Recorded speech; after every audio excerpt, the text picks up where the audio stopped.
ce qui a été fait, est-ce que cela peut permettre à ce que la personne puisse rester à son poste pour poursuivre? Il y a une maxime qui est éminemment importante qui dit que tout changement, toute révolution, elle passe par 3 étapes.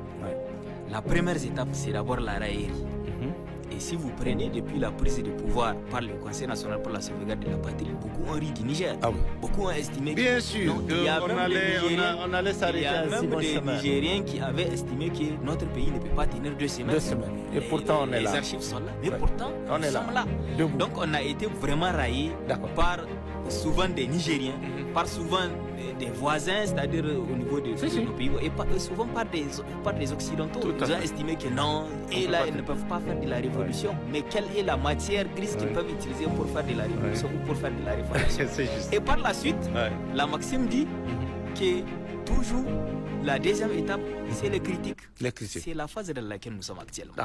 Aujourd'hui, c'est là hier qui disait que c'était impossible pour notre État de tenir 2 semaines, ou c'est là qui disait que non, c'était impossible, on ne peut pas changer le Niger, on ne peut pas refonder le Niger, on ne peut pas développer le Niger, en tout cas pas à travers ce qu'ils voient, parce que même ceux qui dirigent aujourd'hui, auparavant, ils étaient ceci, ils étaient cela.